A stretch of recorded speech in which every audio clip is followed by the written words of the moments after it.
Est-ce que notre nourriture, ce de quoi nous nous abreuvons spirituellement, nous l'apprenons de Dieu, et là ça nous amène à la révélation, à l'inspiration et à tout ce qui est céleste et qui descend du ciel, ou alors est-ce que nous l'apprenons des hommes ou de ceux qui sont passés avant nous et qui sont morts? Bismillahirrahmanirrahim. Allahumma salli ala Muhammadin wa ali Muhammad.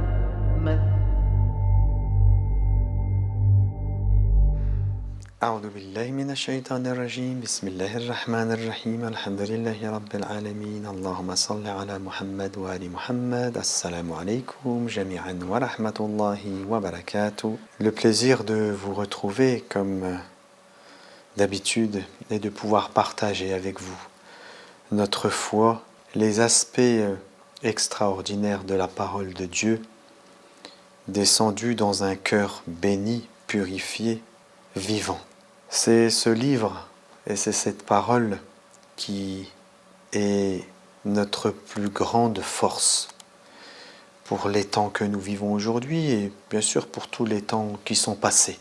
Nous avions développé la semaine dernière un sujet, et la semaine d'avant aussi, un sujet qui concernait la nourriture.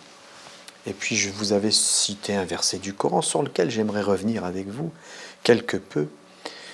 Et puis nous avons aussi mis l'accent la semaine dernière sur le lien qu'il y avait entre la nourriture et rechercher sa nourriture et le voyage, c'est-à-dire se mouvoir pour se nourrir, dans tous les sens du terme, c'est-à-dire que ce soit pour nourrir un corps ou pour nourrir une âme, ou un esprit, ou un cœur.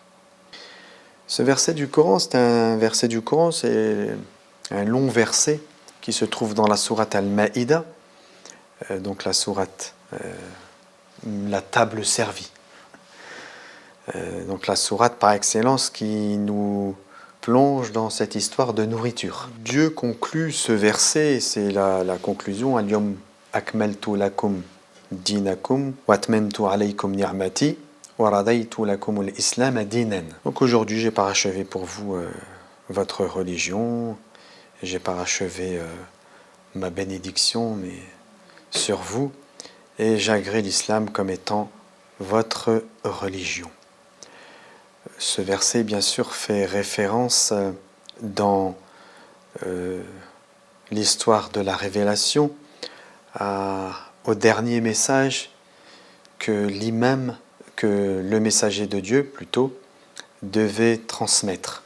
Il y a un verset du Coran, je reviens quelque peu là-dessus pour faire le lien avec ce que je vais vous dire, qui nous dit « Ya ayyuhar rasoul, balligh ma unzila ilayk » etc., etc. C'est un verset du Coran. Ô messager, transmets ce qui t'a été révélé, ou ce qui est descendu vers toi.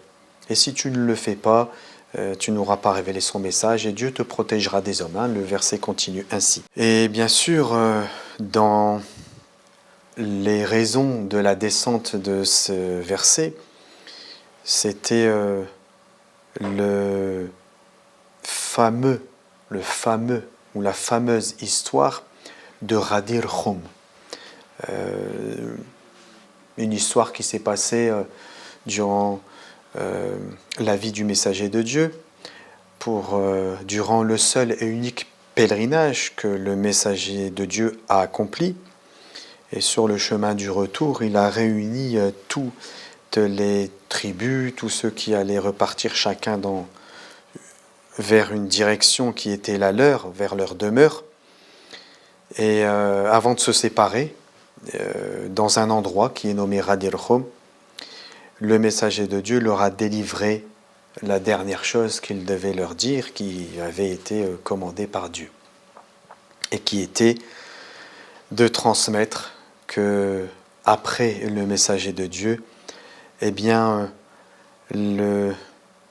l'islam continue, l'islam vivant continue à travers un héritier, l'héritier de la maison de la prophétie, et le premier d'entre eux qui est son gendre et son cousin Ali ibn Abi Talib, qui est connu de tous.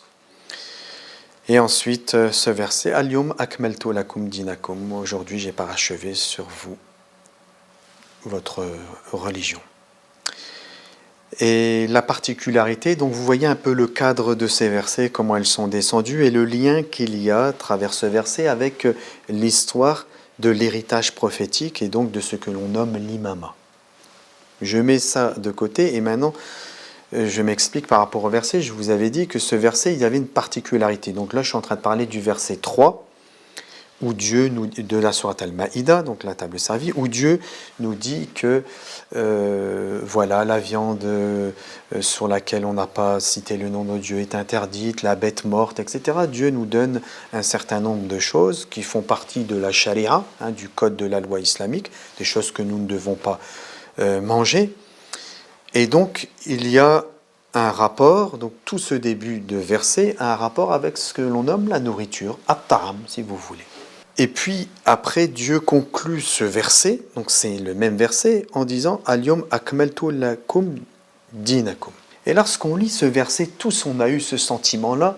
Je pense quelqu'un qui est sincère, lorsqu'il lit la première fois ce verset, il a l'impression qu'il y a quelque chose qui n'est pas logique dans l'enchaînement de ce verset, ou alors que dans ce verset, il y a deux choses différentes. Dieu parle de quelque chose et puis après il parle de quelque chose d'autre. On a un peu ce sentiment-là.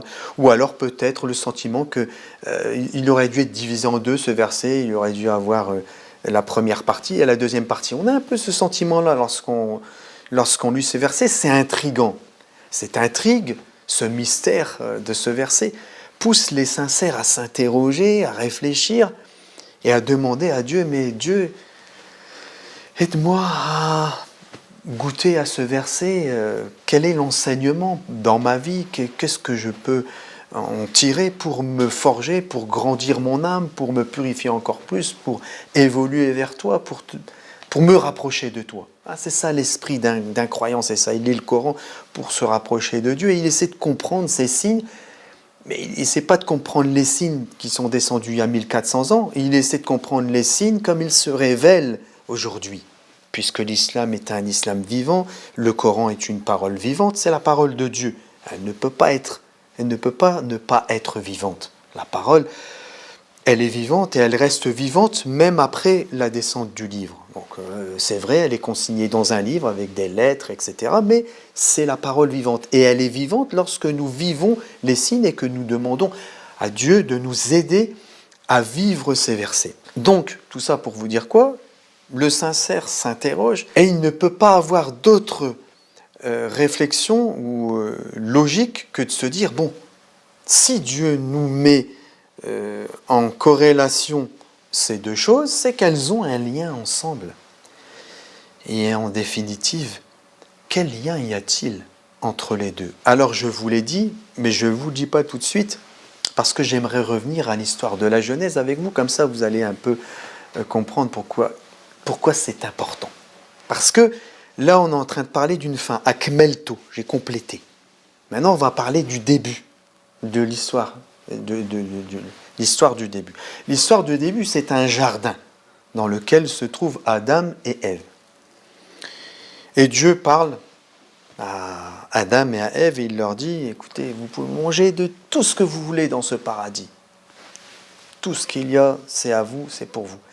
Mais attention, il y a cet arbre-là, il ne faut pas y toucher. Vous ne devez pas manger de cet arbre. C'est comme ça que commence notre histoire. Alors vous connaissez l'histoire, Iblis, etc. Je ne reviens pas là-dessus. Mais un fait évident, relaté par le livre, c'est que Adam et Ève se sont approchés de cet arbre et ils ont goûté à cet arbre. Et de cet arbre, ou de cette histoire d'avoir goûté à cet arbre, découle toute notre histoire. Ça veut dire que, en définitive, notre histoire, elle commence avec une histoire de nourriture, de ta'am. Donc quoi de plus logique que si l'histoire, elle commence avec ça, qu'il y a une importance à cette nourriture, puisque c'est Dieu qui le dit. Il dit, vous pouvez manger tout sauf de ça. Donc la nourriture, elle a une importance. Donc Dieu nous donne son signe à la fin dans son livre, avec Akmeltu lakum dinakum, c'est-à-dire maintenant, c'est la fin de l'histoire, on arrive à la fin de l'histoire. Cette fin de l'histoire, Dieu la lie à la nourriture. Liée. Il la lie à la nourriture parce que la nourriture est importante. Elle est ce que nous avons de plus important pour cheminer vers Dieu. C'est comme si, et là je voyage un petit peu dans les versets, mais pour que vous puissiez bien comprendre cette mécanique du livre. L'histoire des gens de la caverne, résurrection, enfin ils se réveillent, etc. Et ils correspondent ensemble, enfin ils parlent ensemble. Et puis il y a une histoire tout de suite d'aller chercher Azka Ta'am, de la nourriture encore. Et la nourriture la plus pure. Ce Azka Ta'am que veulent aller chercher les gens de la caverne, eh bien Dieu, on va le transposer dans ce verset que nous venons de citer, avec ce qui nous est interdit comme viande, etc.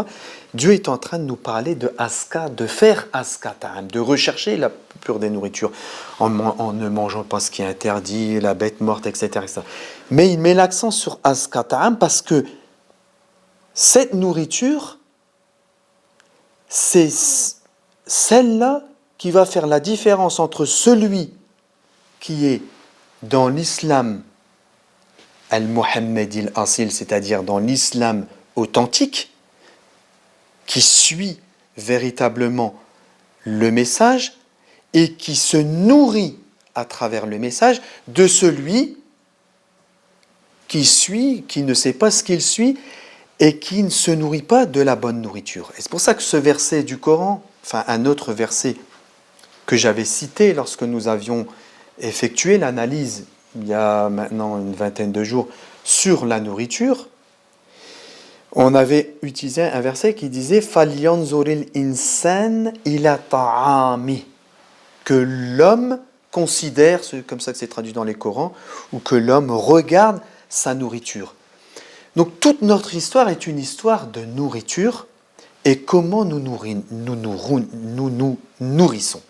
Alors bien sûr, ça nous l'avons déjà dit, je le mets tout de suite de côté, nous n'allons pas considérer la nourriture des corps parce que tout le monde comprend qu'on ait la foi ou pas, que nous devons manger des bonnes choses parce que nous sommes ce que nous mangeons et que si nous ne mangeons pas des bonnes choses, nous ne pourrons pas avoir un corps sain. C'est une chose. Mais la nourriture la plus importante, c'est la nourriture du cœur, la nourriture spirituelle. De qui nous nous nourrissons spirituellement et dans la science et dans l'amour. D'où tire-t-on notre amour? D'où tire-t-on notre science? D'où tire-t-on notre lumière? D'où tire-t-on nos enseignements? Est-ce que nous les tirons d'une source qui est mauvaise, maléfique, ou etc., etc. Ou alors est-ce que je vais rajouter, est-ce que nous nous nourrissons de la bassesse, de ce qui est bas, de la vie de ce monde, ou alors est-ce que nous nous nourrissons de ce qui descend du ciel? Voilà, ce sont deux choses qui sont complètement différentes. Il y a l'histoire de Moïse aussi, que vous connaissez dans le Coran, lorsque Moïse va frapper avec son bâton sur le rocher, et que 12 sources vont sortir, et que chacun va connaître la source à laquelle il doit boire. La boisson, la nourriture, tout ça, c'est lié. Mes frères et mes sœurs, cette source représente pour nous de quoi nous nous nourrissons. Où est-ce que nous allons chercher notre nourriture? Est-ce que nous la prenons de celui qui est vivant ou alors est-ce que nous la prenons de celui qui est mort? Et puis à cette occasion-là, je vais vous raconter une histoire. Comme ça, ça va alimenter un peu cette considération de la nourriture. C'est l'histoire d'un homme qui vivait modestement dans la campagne, un paysan, mais qui avait une relation particulière avec Dieu, très particulière. C'est ce qu'on le nomme généralement un mystique, un gnostique, un ascète. Et cet homme, un jour, il est parti à la ville, voir comment les gens s'instruisaient. Il s'est retrouvé dans une école, ce que l'on nomme aujourd'hui une hawza, une école où on étudie les sciences religieuses, et il interrogeait les élèves pour voir comment ils étudiaient, comment ils apprenaient. Et puis il parlait avec certains qui lui ont dit moi j'étudie avec ce grand shir. L'autre il dit moi j'étudie avec ce grand sayyid. Un autre il dit moi j'étudie dans le livre de tel savant, etc., etc. Jusqu'à ce qu'il arrive à une personne qui lui dit et toi, humble serviteur, d'où te vient ta science? Comment tu te nourris? Allez, on va utiliser le mot nourriture, même si ce n'était pas le mot qui était employé dans cette histoire, mais c'est pour l'illustrer. Alors, il lui a dit, vous prenez votre science des morts. Moi, je prends ma science de celui qui est vivant. Voilà. Est-ce que notre nourriture, ce de quoi nous nous abreuvons spirituellement, nous l'apprenons de Dieu, et là ça nous amène à la révélation, à l'inspiration et à tout ce qui est céleste et qui descend du ciel, ou alors est-ce que nous l'apprenons des hommes ou de ceux qui sont passés avant nous et qui sont morts et que... Ce sont deux considérations qui sont complètement différentes. Soit je suis dans cette catégorie-là, et dans ce cas-là, je ne me nourris pas de ce que je devrais me nourrir, et soit je suis dans l'autre cas, et là je me nourris de quoi je dois me nourrir. Allez, on va revenir au paradis. Soit je suis de ceux qui vont aller chercher la nourriture qui leur est interdite et qui n'est pas pour eux, soit on est de ceux qui vont chercher la nourriture qui a été autorisée par Dieu dans le paradis avec Adam et Ève. La nourriture spirituelle, c'est celle qui descend du ciel et qui est une inspiration de Dieu, qui permet à chacun de se développer spirituellement pour pouvoir comprendre les signes de Dieu. De quoi vous vous nourrissez? Est-ce que vous vous nourrissez de ce qui est bas ou est-ce que vous vous nourrissez de ce qui est haut? Si vous vous nourrissez de ce qui est bas, alors vous serez des gens du bas. Mais si vous vous nourrissez de ce qui vient du haut, alors vous serez des gens du haut. Ceci est primordial, mes frères et mes sœurs, parce que dans le monde dans lequel nous vivons, et aujourd'hui, avec tous les outils qui sont mis entre nos mains, quand je dis ça, c'est-à-dire les ordinateurs, les téléphones, et à travers eux l'intelligence artificielle, etc., etc., cette nourriture-là, elle n'est pas pour nous. Et nous sommes là à cause de cette nourriture-là. Pour bien que vous compreniez, que je réitère, n'oubliez pas ce de quoi s'est nourri Adam en touchant à cet arbre. C'était l'arbre du raisonnement et de la logique. Le monde qui n'est pas celui de l'homme. Celui-là, c'était pour Iblis. Lui, il se nourrissait. L'homme est une créature différente. C'est pas la même chose.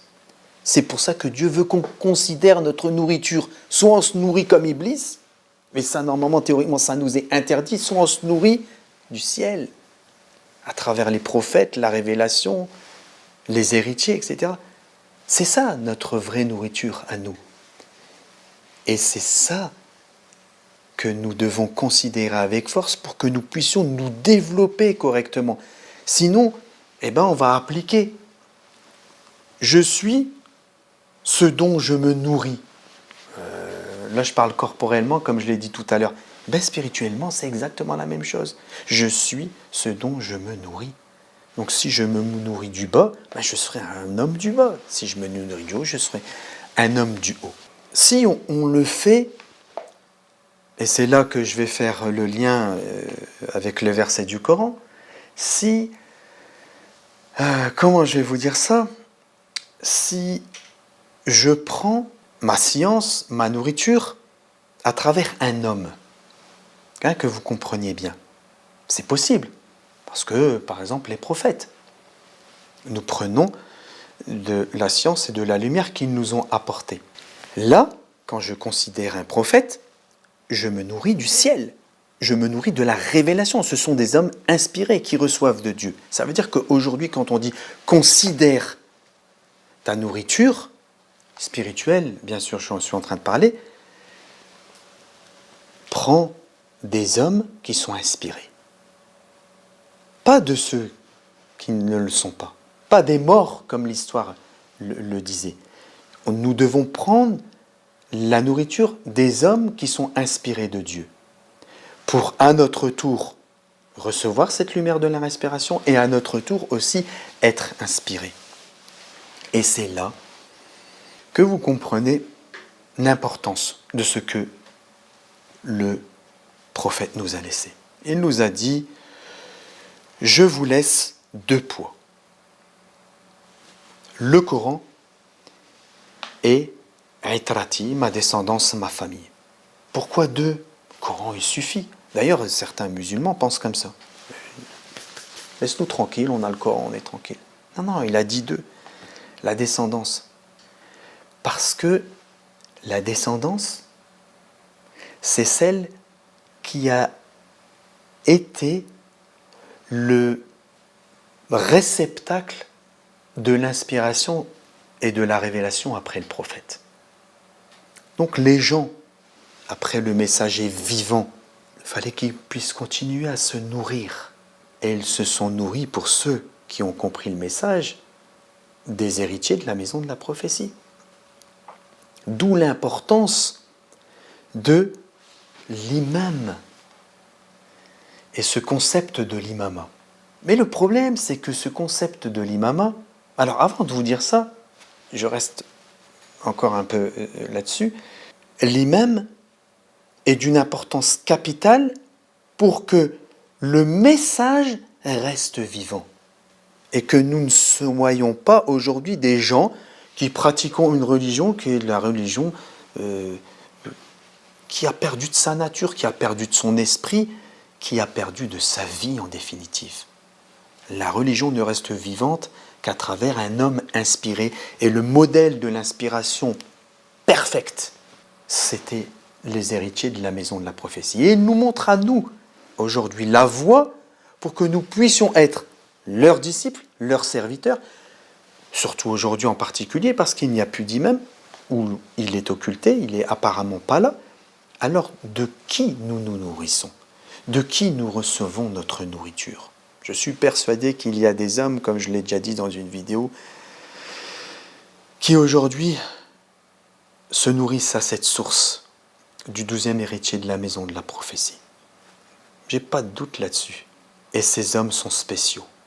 Ces hommes sont les hommes qui reçoivent de Dieu. Est-ce que nous sommes ces hommes ? C'est la question que nous devons nous poser. Pour ouvrir au maximum ce concept de l'imama. Notre problème à nous, je vais le dire nous, je vais m'intégrer dedans volontairement. Notre problème à nous, les musulmans d'obédience chiite, c'est que nous avons fait de ce concept un concept chiite. Ça nous appartient à nous. L'imama, c'est nous. Alors, il y a une part de vrai.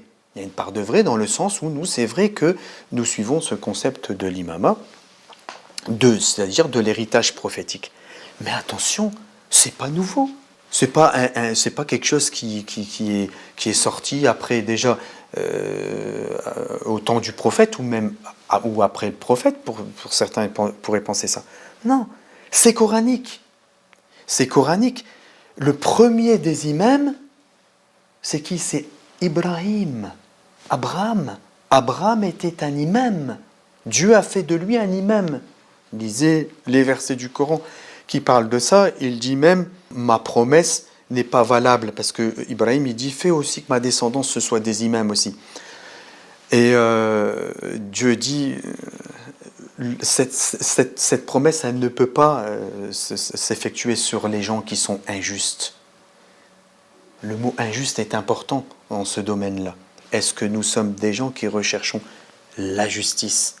Parce que ceux qui sont inspirés, c'est ceux qui, dans leur fort intérieur, ont un désir profond que la justice règne, pas pour un clan, mais pour tous les hommes.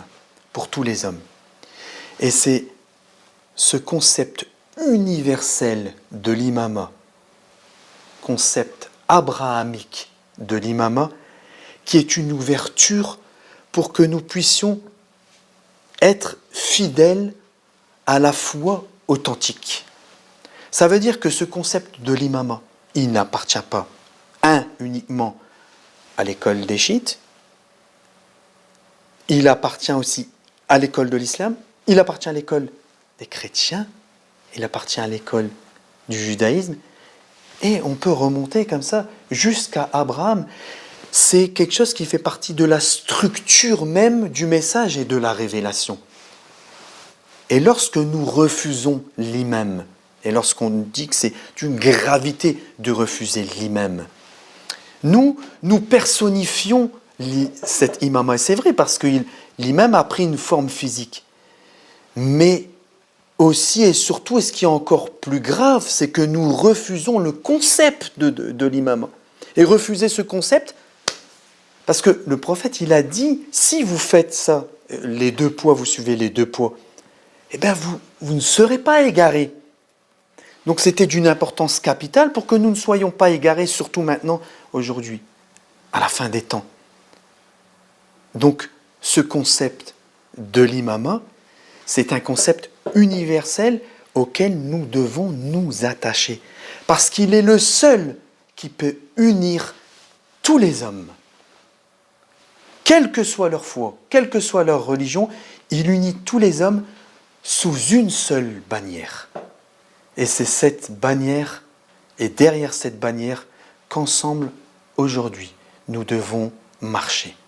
Pour que nous puissions être véritablement ceux qui seront allés au minimum, parce que je pense que c'est prétentieux de dire compagnons, mais au moins être compagnons du compagnon de Jésus et du Mahdi, fils de Fatima. Si nous voulons être prêts à les accueillir et être leurs compagnons ou les compagnons des compagnons, nous devons être ceux qui appelons à l'unité de tous, sans catégoriser, sans barrière. Il n'y a aucune barrière. Dans la foi, c'est l'unité de tous. J'espère, mes chers frères et sœurs, que j'aurai su être clair dans cette manière d'avoir développé ce concept de la nourriture présente dans la Genèse et présente à la fin des temps, et que notre nourriture aujourd'hui, avec ce concept de l'imam et de l'imama, c'est de l'imama que nous nourrissons. C'est de l'imama que nous devons nous nourrir. Parce que l'imama, c'est la religion vivante. Parce que l'imama, c'est l'islam vivant. Parce que l'imama, c'est les signes vivants. Parce que l'imama, c'est la nourriture qui descend du ciel. Et si nous sommes de ceux qui se nourrissons de cette nourriture, alors nous sommes ceux qui sommes déjà dans le ciel, comme Jésus disait. Est-ce qu'on appartient au royaume des cieux ou est-ce qu'on appartient au royaume de la terre ?